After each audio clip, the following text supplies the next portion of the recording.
The Velar Expanse was the darkest place in the known galaxy. No stars burned there. No planets spun in their ancient orbits. There was only emptiness, cold and endless, stretching across 1,000,000 light years of nothing. And in the heart of that nothing, 12 ships floated in silence. They were not ordinary ships.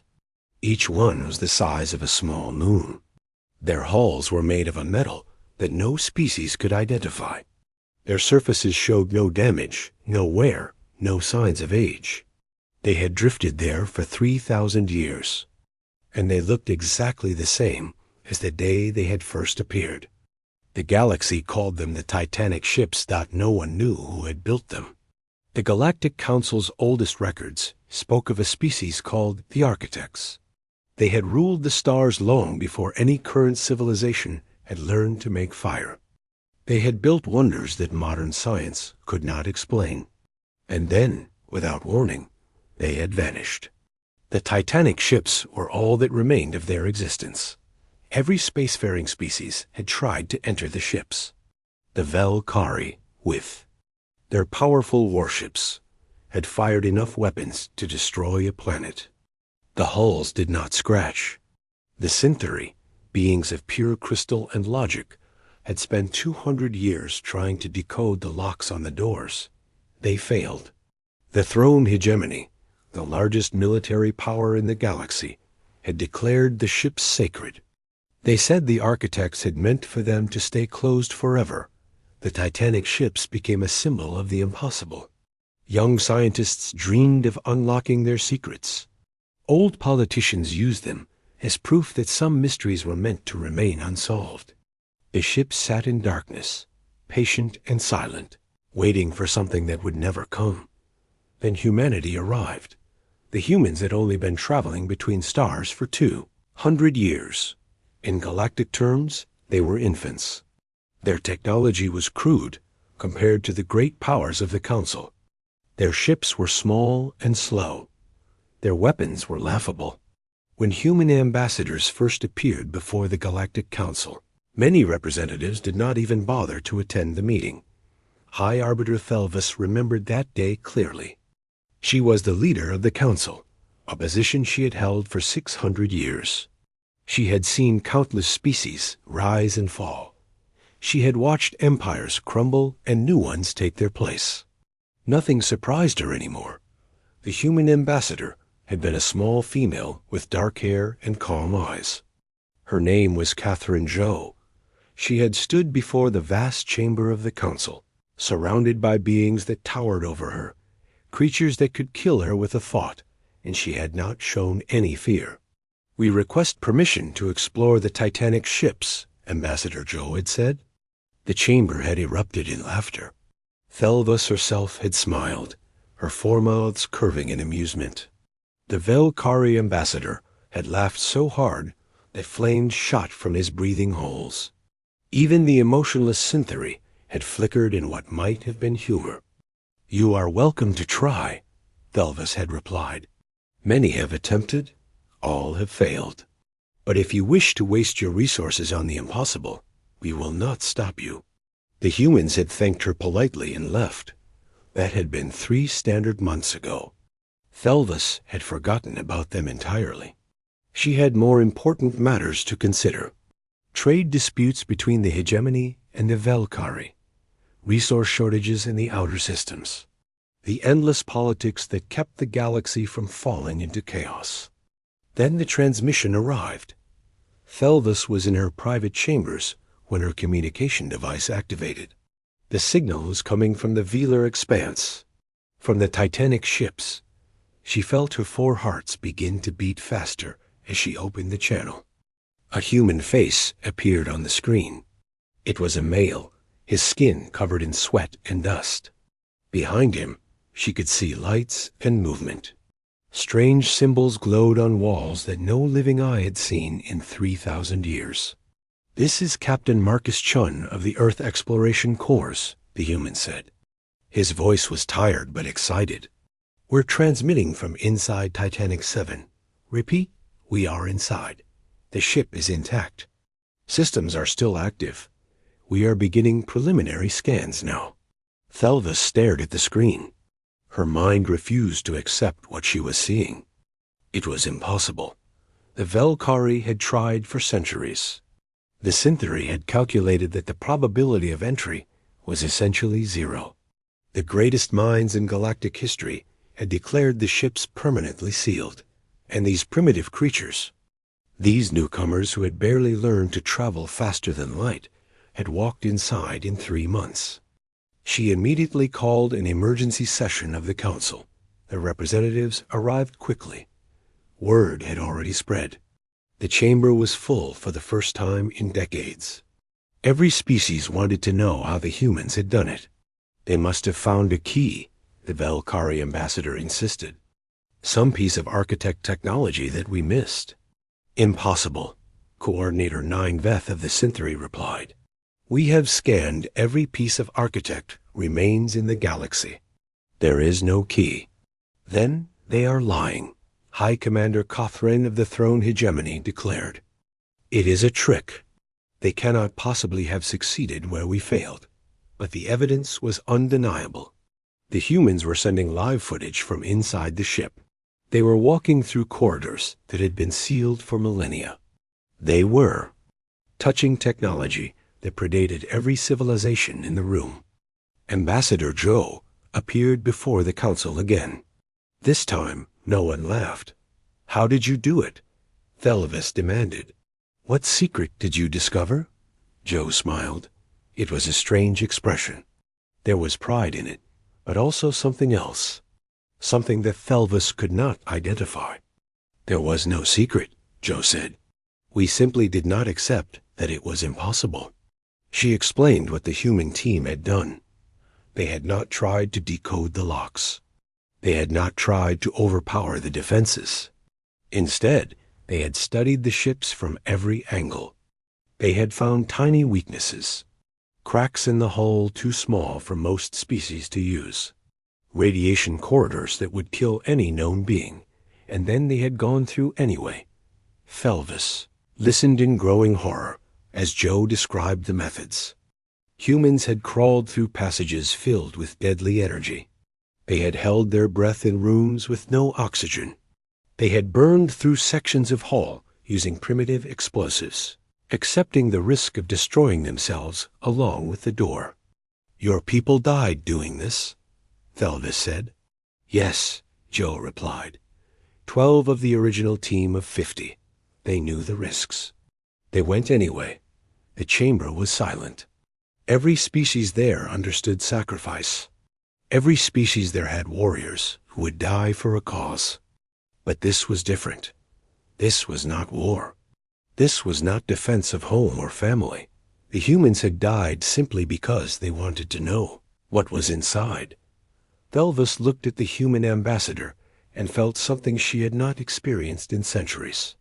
Fear. What have you found? She asked quietly. Joe's smile faded. Her expression became serious. We are still exploring, she said.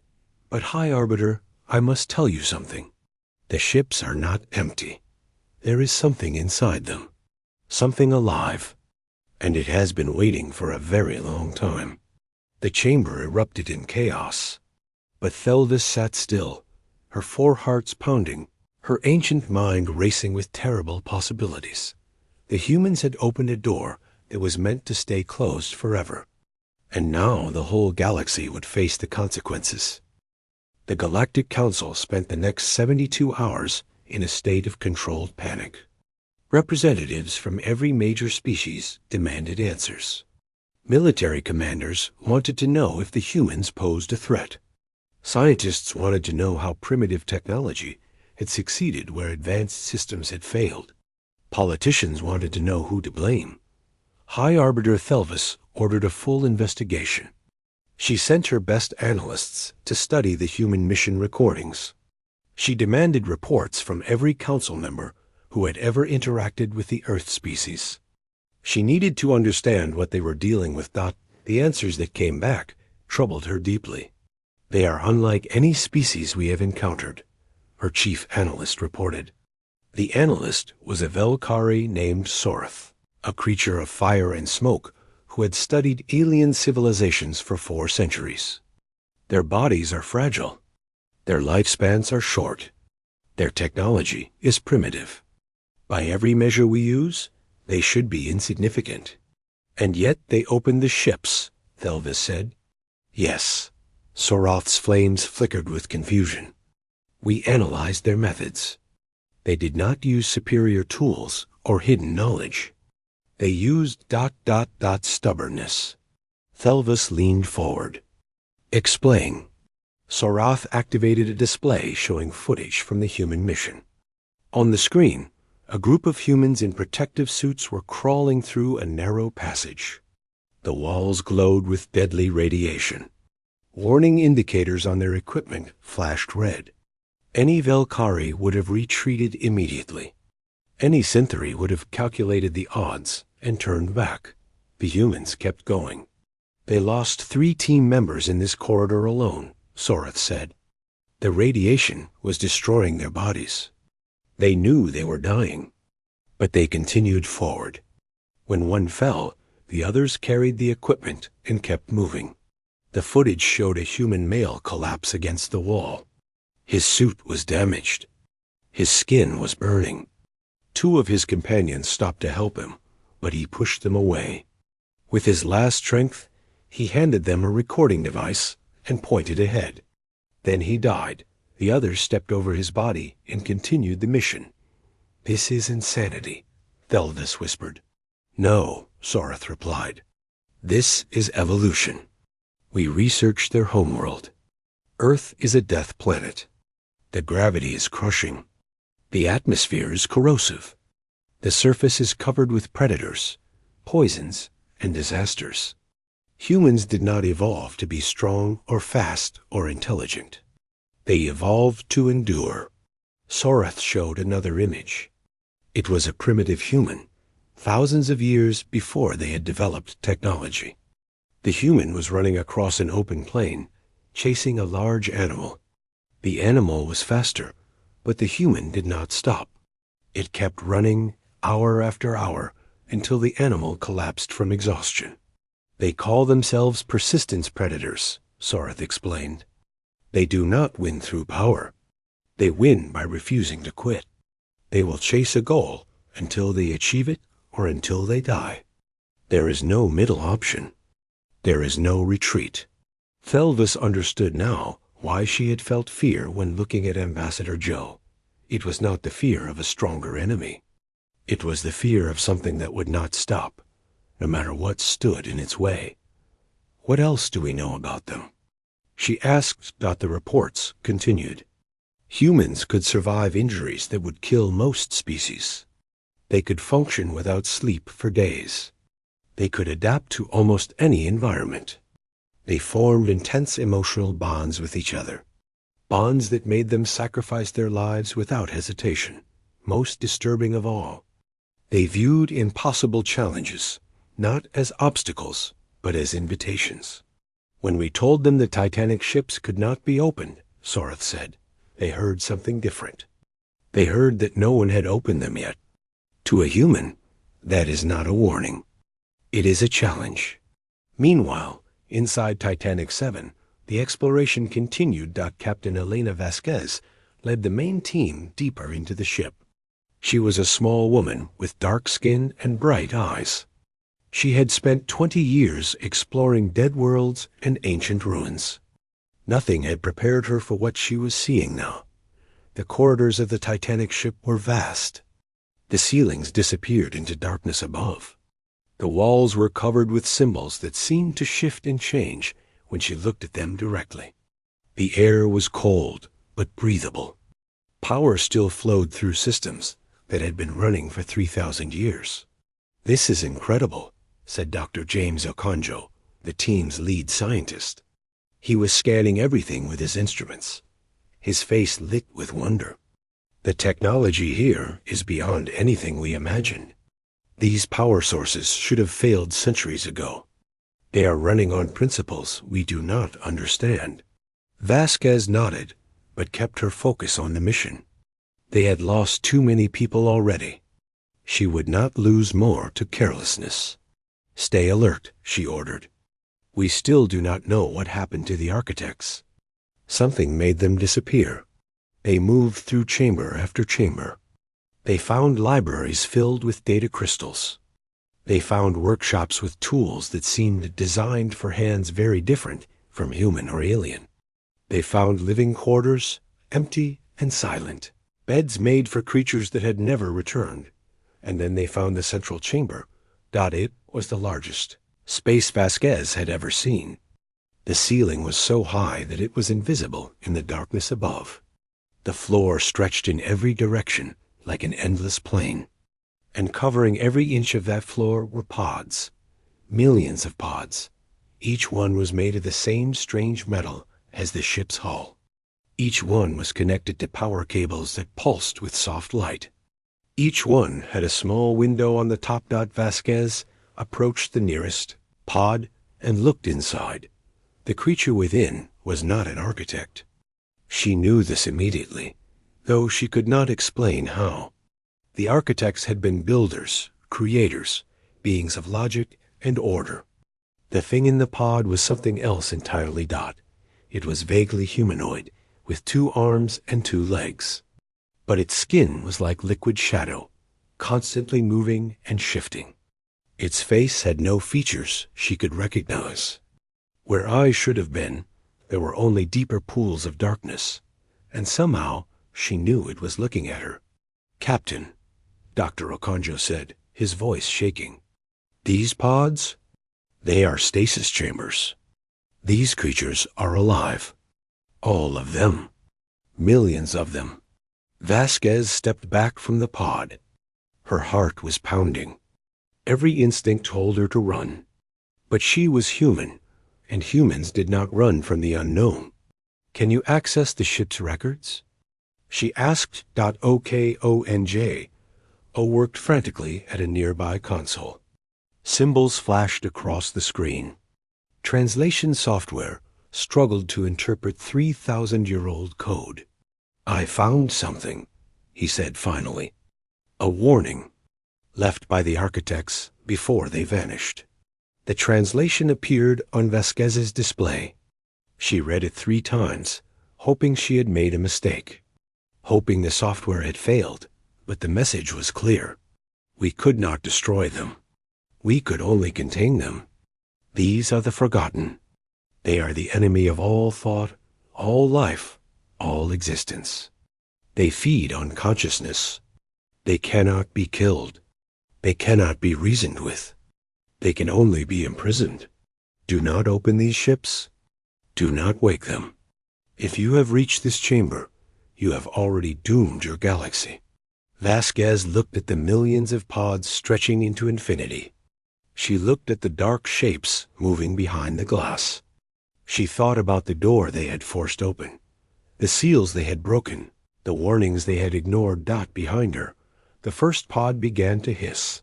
Something inside was waking up. The pod opened with a sound like a dying breath. Cold mist poured out and spread across the floor. The lights in the chamber flickered once, twice, then dimmed to a faint glow. Every piece of equipment the humans carried began to malfunction. Captain Elena Vasquez raised her weapon. It was a simple projectile gun, primitive by galactic standards. It would probably do nothing against a creature that had survived 3,000 years of imprisonment. But she raised it anyway, because that was what humans did when they faced the unknown. The thing inside the pod sat up slowly. It moved like liquid shadow, its form shifting and changing with every motion. One moment it seemed to have arms.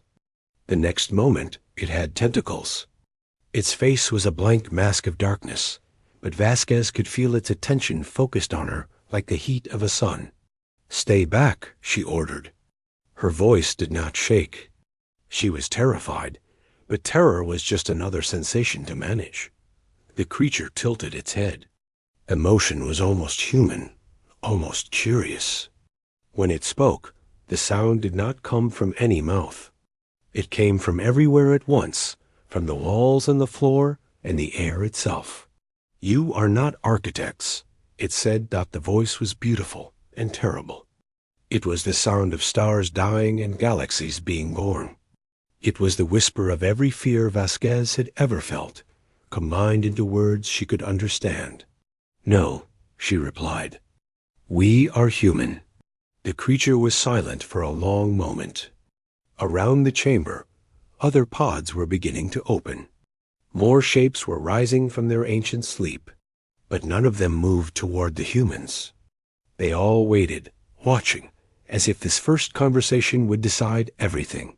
Human, the creature repeated. We do not know this word.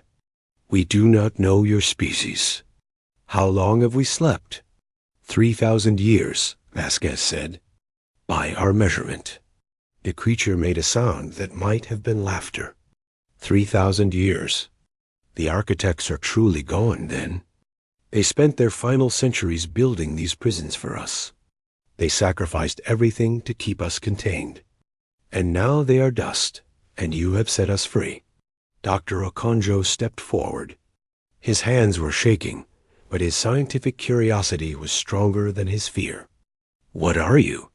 He asked. The architects called you the Forgotten. The Forgotten. The creature seemed to taste the word. Yes, that is what the younger races called us, before there were architects, before there were stars. We are what existed before existence. We are the darkness that thought fears to touch. We are the Forgotten, because to remember us is to invite us into your mind. More creatures were rising now. Dozens of them. Hundreds. They gathered behind the first one, a sea of shifting shadows that filled the chamber like a living night.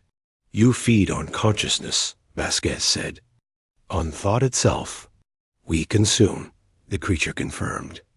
It is our nature. The architects understood this. They knew they could not kill us, so they built these ships and trapped us inside. They designed locks that no technology could open.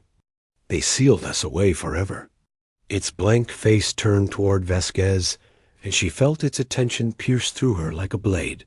But you opened them anyway. How? Vasquez thought about the question.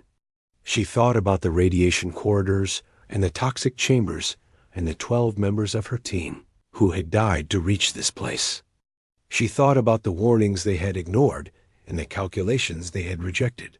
We did not accept that it was impossible, she said finally. The creature was silent. Around it, the other Forgotten stirred and whispered in sounds that hurt to hear. Something was passing between them, a communication faster than words. Fascinating, the creature said at last. The architects studied every species in the galaxy. They calculated every possibility. They designed their locks to be unbreakable by any known form of intelligence. And you broke them not through power or knowledge, but through ... refusal. You simply refused to believe what was true. What was true for everyone else, Vasquez corrected. Not for us. The creature moved closer. Vasquez held her ground, though every cell in her body screamed at her to run. She could feel the cold radiating from its form. She could feel something pressing against the edges of her thoughts, trying to find a way inside. You interest me, human, the creature said. For billions of years, every species we have encountered has done one of two things. They have fled in terror, or they have attacked in desperation. You do neither. You stand here with your primitive weapon and your racing heart, and you talk to me like an equal. Are we not equal? Vasquez asked. The creature laughed again. This time, the sound was almost warm. No, we are ancient beyond your comprehension. We have consumed civilizations that rose and fell before your son was born. We are gods compared to you. Gods who spent 3,000 years in a box, Vasquez replied. The chamber went completely silent. Every Forgotten stopped moving.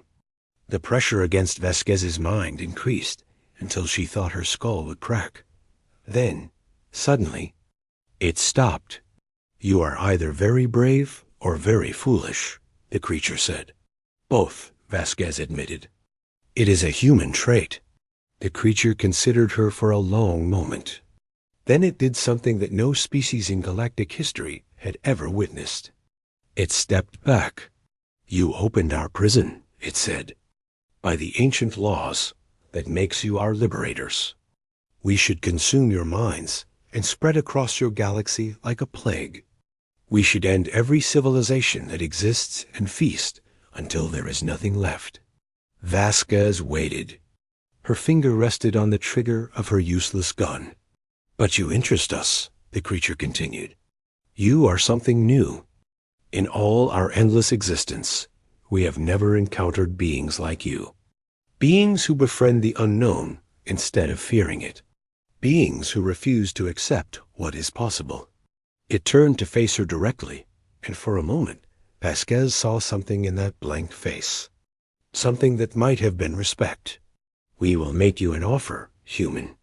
It is the first offer we have made to any species ever. We will not consume you. We will not destroy your civilization. Instead, we will—" "Partner with you? Partner?" Vasquez repeated. "What does that mean?" "It means we will share our knowledge, our power, the technology of the architects, and all the civilizations we have consumed across billions of years. It means we will walk beside you instead of through you. It means you will become the most powerful species the galaxy has ever seen." Vasquez knew she should refuse. She knew this creature was dangerous beyond imagination. She knew the Galactic Council would never accept an alliance with the Forgotten. But she also knew that the Council had just tried to dismiss humanity as irrelevant. She knew that the great powers of the galaxy looked down on her species as primitive and worthless. She knew that somewhere out there, politicians were probably already discussing whether to quarantine Earth forever. "What do you want in return?" she asked. The creature spread its arms, and shadows danced around the chamber like living things. "We want to see what you become," it said. "We have existed since before time. We have seen everything. We are bored beyond your understanding. But you humans, you are unpredictable. You are chaotic. You are interesting. We want to watch you grow. We want to see what happens when the universe meets a species that does not accept limits." Vasquez looked at her team. Okonjo's face was pale but excited. The others showed a mixture of fear and hope. They had come here seeking knowledge, seeking advancement for their species. They had found something far greater. "I need to contact my government," Vasquez said. The creature nodded its featureless head. "Of course. Take your time. Discuss. Debate. We have waited 3,000 years. We can wait a little longer." It turned and began to drift back toward the other Forgotten. But it paused and looked back one last time. "One more thing, human. The other species in your galaxy, they will fear what you have done here. They will try to stop you. They may even try to destroy you. We know," Vasquez said. "Good." The creature's voice carried something that sounded almost like affection. "Show them what you showed us. Show them that humans do not accept limits. Show them that the impossible is just a word." Then it dissolved into shadow and was gone. Vasquez stood alone in the chamber of 1,000,000 pods, surrounded by ancient horrors that had chosen to become allies. Holding the fate of humanity in her hands, she smiled. This was going to be interesting. The emergency session of the Galactic Council was the largest gathering in recorded history. Every species sent representatives. Every faction demanded to be heard. The great chamber was filled with thousands of beings from hundreds of worlds, all united by a single emotion. Terror. High.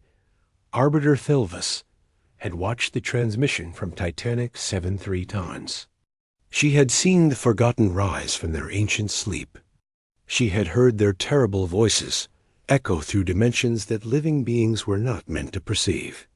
She had watched Captain Vasquez stand before them without flinching, bargaining with nightmares like they were trading partners at a market. and she had seen the Forgotten accept. "This is a disaster," Coordinator 9Veth announced. The Synthery's crystalline form was flickering rapidly, a sign of extreme distress. The Forgotten are the most dangerous entities in galactic history. The architects sacrificed their entire civilization to contain them. And the humans have set them free. Not just free, Ambassador Sarath of the Velkari added. His flames burned an angry red. Allied, the humans have formed an alliance with cosmic horrors. They have gained access to power beyond anything we possess. The chamber erupted in competing shouts and accusations. Representatives blamed each other for allowing humans to approach the ships. They blamed Felvis for granting permission. They blamed the universe itself for producing a species insane enough to open doors that were meant to stay closed. Commander Kothren of the Throne Hegemony raised his massive arm for silence. He was the largest being in the room, a warrior from a species that had conquered 100 worlds. When he spoke, his voice carried the weight of armies. "Blame is useless," he declared. "What matters now is action. The humans have made themselves a threat to galactic security. They must be eliminated." The chamber went quiet. Thelvus felt her 4 hearts begin to race. "You are proposing genocide," she said carefully. "I am proposing survival," Kothren replied. "The Forgotten have spent billions of years consuming civilizations. They are beings of pure destruction. The only reason they have not attacked already is because they are playing with their new pets. But eventually, they will grow bored. Eventually, they will hungry. And when that happens, they will consume everything." "But the Forgotten have made an alliance with the humans," someone called out. "Perhaps they can be reasoned with. Perhaps the humans can control them." Kothren laughed. It was an ugly sound. Control them? The humans cannot even control themselves. They are reckless, unpredictable, and completely irrational. That is exactly why the Forgotten find them interesting. But interest does not last forever. When the Forgotten tire of their toys, they will destroy humanity and come for the rest of us. "Unless we destroy humanity first," 9Veth concluded. "Precisely." Kothren turned to face the full council. "I propose a military solution. The Throne Hegemony will mobilize its full fleet. 300,000 warships. Enough firepower to crack planets. We will proceed to human space and eliminate every colony, every station, every ship. We will sterilize Earth itself. When we are finished, there will be nothing left for the Forgotten to ally with." Thelvus wanted to object. She wanted to argue for diplomacy, for negotiation, for any solution that did not involve the deaths of billions of innocent beings. But when she looked around the chamber, she saw fear in every face. Fear so deep that it had become hatred. Fear so strong that it demanded blood. "The council will vote," she said quietly. The vote was not close. 92% of the representatives supported the extermination of humanity. Only a handful of smaller species abstained or objected. The decision was made in less than an hour. High Commander Kothren smiled his predator's smile. "The fleet will depart immediately. We will reach human space in 6 standard days. This threat will be eliminated before it can spread." Far across the galaxy, aboard Titanic 7, Captain Elena Vasquez received word of the Council's decision through an intercepted transmission. She was not surprised. She had known from the moment she opened communication with Earth that the other species would react with fear. What did surprise her was how fast they moved. 6 days. She said to the Forgotten entity that had become her constant companion. They had named it Shadow, though it had explained that names meant nothing to beings like itself. "We have 6 days before the largest military force in galactic history arrives to destroy our species." Shadow's form rippled with something that might have been amusement. "And how do you feel about this?" Vasquez considered the question. 300,000 warships. Weapons capable of destroying worlds. The combined might of 100 civilizations, all aimed at humanity. By any rational calculation, her species was doomed. But Vasquez was human, and humans did not make rational calculations. "I feel like we have work to do," she replied. The next 6 days were the most intense in human history. Vasquez worked without sleep, coordinating between Earth's governments, the Forgotten, and the remaining crew of Titanic 7. Messages flew across space at faster-than-light speeds. Decisions that normally took years were made in hours. Earth's leaders agreed to the alliance with the Forgotten. They had no choice. The alternative was extinction. The Forgotten, in turn, shared knowledge that transformed human understanding of the universe. They explained how the Titanic ships worked. They revealed the secrets of the architect's technology. They taught human engineers how to activate systems that had been dormant for 3,000 years. The ships were never just prisons, Shadow explained. The architects designed them to contain us, but they also designed them to destroy anyone who tried to free us by force. The weapons on these vessels are beyond anything the galaxy has seen. One ship could defeat 1,000 hegemony warships. 12 ships could conquer the galaxy. "We do not want to conquer anything," Vasquez replied. "We just want to survive. We know." Shadow's voice carried a strange warmth. "That is why we chose you. Other species dream of power. You dream of freedom. It is ... refreshing." By the 5th day, all 12 Titanic ships were operational.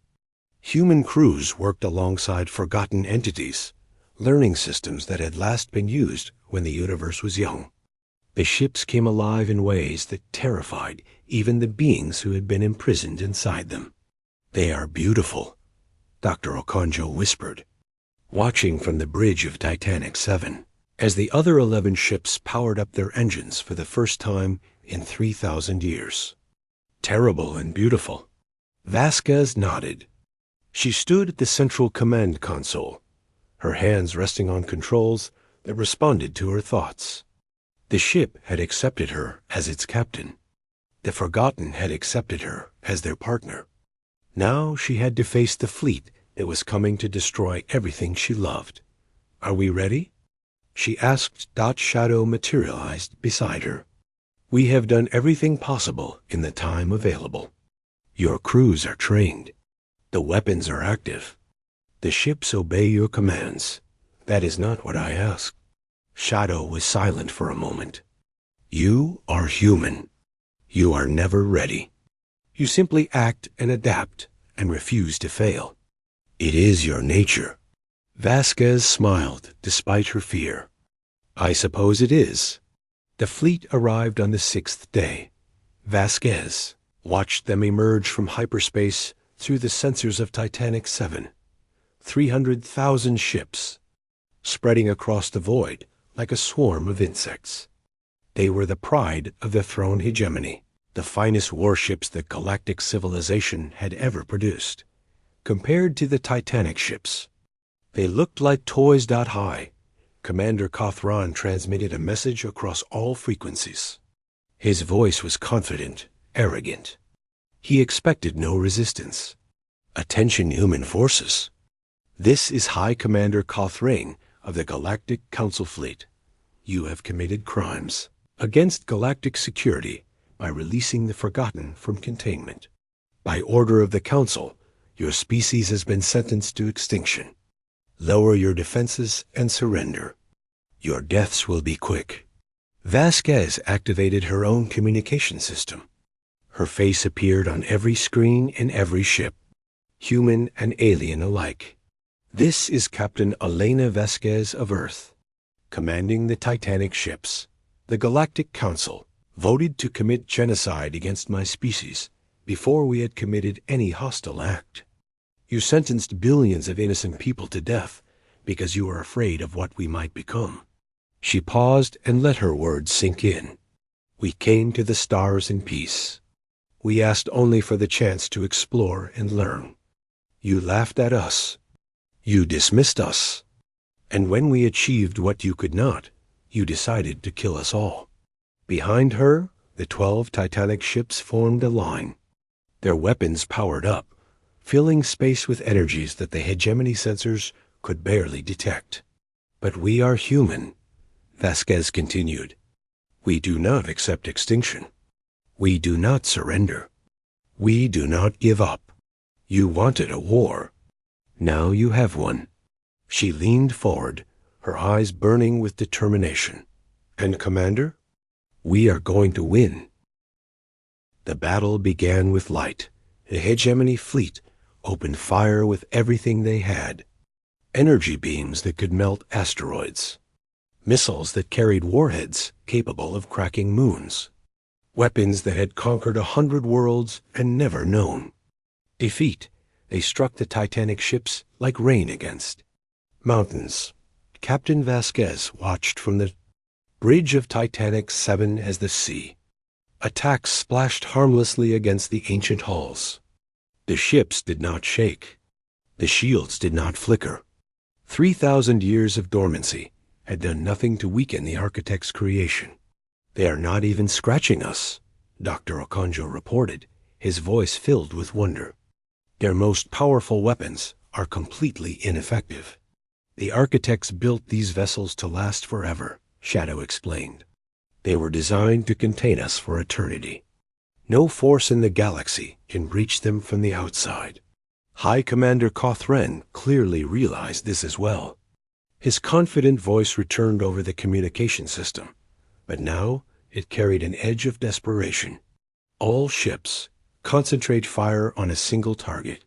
Focus on the lead vessel. We will overwhelm their defenses through sheer force. 300,000 ships adjusted their aim. The combined firepower of an entire civilization focused on Titanic 7.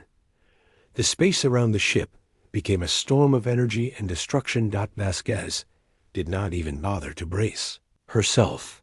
The ship barely noticed the attack. I think they are getting frustrated, she observed. Shadow made a sound that might have been laughter. Shall we respond? Vasquez considered the question carefully. She had the power to destroy the entire fleet in moments. The weapons of the Titanic ships were beyond anything the galaxy had ever seen. One command from her, and 300,000 vessels would become expanding clouds of debris. But that was not what she wanted. Target their engines only, she ordered. Disable, do not destroy. I want them alive. The crew looked at her in surprise. Even Shadow seemed curious.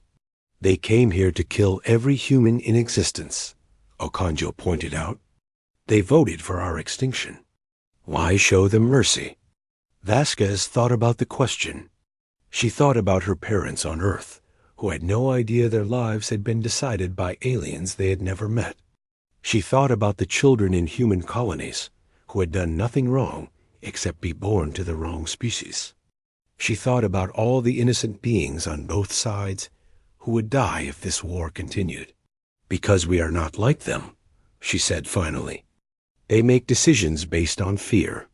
We make decisions based on who we want to be. And I do not want to be the person who commits mass murder, even against enemies who deserve it. She activated the weapon systems of all 12 ships. Besides, dead enemies cannot learn lessons. I want them to go home and tell everyone what happened here. I want the whole galaxy to know that we could have destroyed them and chose not to. The Titanic ships fired. Their weapons were not beams or missiles. They were something older, something stranger. Reality itself seemed to bend around the energy that lanced out from the ancient vessels. Space twisted and folded. Physics stopped making sense. In less than 3 seconds. Every engine in the hegemony fleet went dark. High Commander Kothren stared at his sensors in disbelief. His mighty armada was now floating helplessly in the void, completely powerless. They could not fight. They could not run. They could only watch as the Titanic ships moved closer. This is impossible, he whispered. "No weapon can be that precise. No technology can disable 300,000 ships simultaneously." But it had happened, and now he was at the mercy of beings he had come to destroy. Vasquez opened a channel to the entire fleet. Her face appeared on every screen, calm and composed. Behind her, the shadows of the Forgotten danced at the edge of the light. "High Commander Cawthron, members of the Galactic Council Fleet, you came here to commit genocide against my species. You brought the combined military might of the galaxy to murder billions of innocent people. And you have failed." She stood up from her command chair and walked closer to the camera. "We could destroy you all right now. We have the power. After what you tried to do, many would say we have the right. But we choose not to. We choose mercy over revenge. We choose to be better than our enemies." Her eyes hardened. "However, let me be very clear about something. This mercy is given once. If any species attempts to harm humanity again, we will respond with the full power of the Titanic ships. There will be no second chances. There will be no negotiations. There will be only destruction." She paused to let her words sink in. "Go home, Commander. Tell the Galactic Council what happened here. Tell them that the humans they dismissed as primitive have become the most powerful force in the galaxy. Tell them that the creatures they feared are now our partners. Tell them that the moment we entered these ships, their old order ended." She smiled, and there was no warmth in it. "And tell them that if they want peace, they will come to us with respect. No more arrogance. No more dismissal. No more treating us like children. We have proven ourselves. Now it is time for them to prove that they can be trusted." The communication ended in the council chamber back on the galactic capital. High Arbiter Theldus watched the recording with her remaining officials. The room was silent. The confidence that had filled the chamber during the vote had completely evaporated. In its place was a cold understanding of what they had done. "We made a terrible mistake," Nineveh said quietly. The Synthery's crystal form was dim and still. "We reacted from fear instead of reason. We attempted genocide against a species that had done nothing wrong. And now we must face the consequences." Theldus nodded slowly. "What options do we have?" "Only one." Nineveh calculated for a moment. "We must do exactly what Captain Vasquez demanded. We must approach humanity with respect and negotiate a new relationship. The alternative is extinction. But what about the Forgotten?" Someone asked. "They are still the most dangerous beings in existence. How can we trust humanity to control them?" Theldus thought about the recordings she had watched. She remembered Captain Vasquez standing before ancient horrors without fear. She remembered the Forgotten choosing alliance over consumption. She remembered all the assumptions the Council had made about both species. "Perhaps we were wrong about the Forgotten as well," she said slowly. "We assumed they were pure destruction because that is what the architects told us. But the architects are gone, and their records are 3,000 years old. Perhaps the Forgotten have changed. Perhaps they were never what we thought." She stood up, her ancient body creaking with the effort. "The humans saw something in them that we could not. The humans found a way to reach beings that we assumed were unreachable. That is what makes them special. That is what we failed to understand." She turned to face the other council members. "We will send an embassy to Earth. We will apologize for what we attempted. And we will begin building a new relationship with both humanity and the Forgotten. It will be difficult. It will require us to change everything we believe about ourselves and our place in the galaxy. But it is the only path forward." The vote was unanimous. This time, there was no arrogance, no certainty, no assumption of superiority. There was only the humble recognition that the galaxy had changed forever. Months later, Captain Elena Vasquez stood on the observation deck of Titanic 7, watching the stars drift by. The ship had become her home now. She had been offered positions of power on Earth, command of fleets, influence over governments. She had refused them all. Shadow materialized beside her, its form more stable than before. The Forgotten had changed in the months since their awakening. They were less alien, less terrifying. Living alongside humans had affected them in ways no one had predicted. "You are thinking about the future," Shadow observed. Vasquez nodded. "The Council ambassadors arrive tomorrow. They want to negotiate new treaties, new relationships, new ways of coexisting. It will be the first step toward real peace." "Are you optimistic?" Vasquez considered the question. She thought about all the challenges that lay ahead, the distrust that would take generations to overcome, the fear that still lingered in the hearts of countless species, the difficult work of building something new from the ruins of the old. "I am human," she said finally. "We do not really understand optimism or pessimism. We just keep moving forward, regardless of how things look. We keep trying until we succeed or until there is nothing left to try." Shadow made a sound that was almost affectionate. "That is why we chose you. In all our billions of years, we never found a species that approached existence the way you do. You do not accept limits. You do not respect the impossible. You simply persist." Vasquez smiled. "It is how we survived on Earth. It is how we reached the stars. It is how we opened your prison when everyone said it could not be done." She turned to face Shadow directly. "And it is how we will build a better galaxy. Not through power or fear, but through sheer stubborn refusal to give up. We will make peace with species that tried to kill us. We will build bridges that everyone says are impossible. We will prove that the universe can be more than just a competition for survival." Shadow was silent for a long moment. "You are an impossible species," it said finally. Vasquez laughed. "We prefer the word human."